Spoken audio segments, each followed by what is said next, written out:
ध्यान किया, महसूस किया इस बात को, और फिर उन्होंने कह दिया कि भगवान जो कृष्ण ने गीता गाई थी वो ठीक इसी जगह पर ही गाई थी। आज से 5,500 वर्ष जो कि महाभारत का युद्ध लड़ा गया था, ये पूरा ही 48 कोस का भूमि जो कि 18 दिन तक 18 अध्याय गीता के हैं, 700 श्लोक है प्रभु जी उसके अंदर।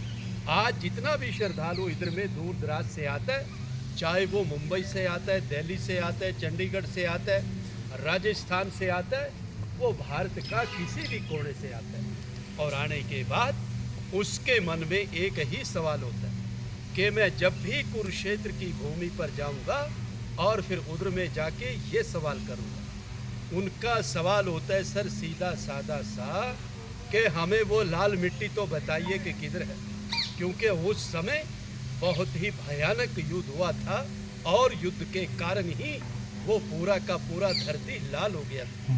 लेकिन आज वो लाल धरती अब खेतों के अंदर तो हमें दिखाई देता है कहीं कहीं पर, लेकिन आम हमें अभी दिखाई देना बंद हो गया। उस जमाने में बताते हैं कि उस समय इधर में ना तो किसी का मकान था ना किसी का घर था, ये बिल्कुल एक बंजर जमीन था कि जिधर में महाभारत का युद्ध लड़ा गया था।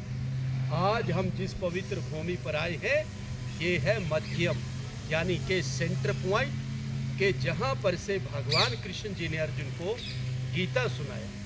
जब अर्जुन को इधर में आके मोह हो गया कि मेरे चाचा, मेरे दादा, मेरे बंधु मेरे अपने तो है प्रभु, मैं मारूं तो किसको मारूं, तो भगवान कृष्ण जी ने फिर इस जगह से कह दिया अर्जुन अगर तू नहीं मारेगा तो मारे ये सब जाएंगे, इसलिए उठो और युद्ध का तैयारी करो। कहते हैं कि फिर इसी जगह से युद्ध का शुरुआत हुआ और इसी जगह से विराट रूप के अर्जुन को दर्शन भी हुए।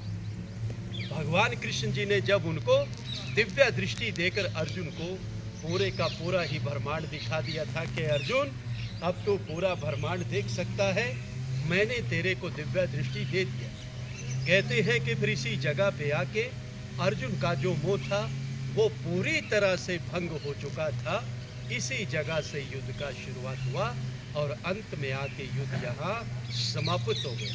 जिस पेड़ के नीचे अभी आप दर्शन किया, ये अभी आपने नहीं किया है, किया भी है दर्शन उधर, तो सर वो जो सामने रथ के सामने पेड़ है, ठीक उसी पेड़ के सामने ही भगवान कृष्ण जी ने अर्जुन को गीता सुनाया था, और गीता सुनाते समय वो पेड़ भी सदा सदा के लिए अमर हो गया। और तभी उस पेड़ का नाम पड़ा अक्षयवट। तो बहुत सारे श्रद्धालु आते हैं, पेड़ को नमस्कार करते हैं, और जो उनकी मनोकामनाएं होती है वो यहाँ से पूर्ण किया जाता है। आप जाते समय चाहे तो पेड़ का परिक्रमा भी कर सकते हैं। उसमें एक मंत्र बोला जाता है, ओम नमो भगवते वासुदेवाय, या प्रभु जी हम कृष्णा कृष्णा भी बोल सकते हैं। इसी प्रकार से मैं आपको विराट रूप के बारे में भी बता दूं। ये जो विराट रूप की मूर्ति को हम देख रहे हैं, ये अष्ट धातु का मूर्ति बनाया गया है। इसकी जो हाइट है वो 51 फुट के करीब है, इसका जो वजन है वो 40 टन के करीब है। इसको बनाने में प्रभु जी 3 वर्ष लगे, जो कि नोएडा दिल्ली से बन के यहाँ पर इस मूर्ति को लगाया गया। अभी इस मूर्ति को यहाँ पे लगे हुए 2 वर्ष हो चुके हैं। जिस कलाकार ने बनाया इसको, उनका नाम है राम सुतार।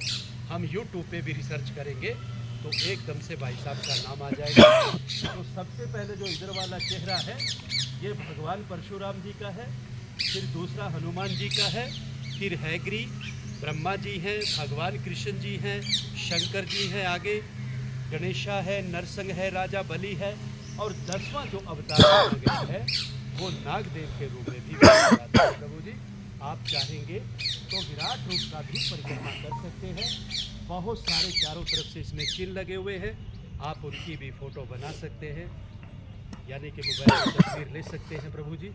तो इधर का ऐसा जानकारी है, आप अपनी तरफ से इस सेवक को जो भी अपनी तरफ से सेवा देना चाहते हैं दे सकते हैं। सुनने के लिए और समय के लिए आप सभी का बहुत बहुत धन्यवाद। बोली कृष्ण भगवान की जय।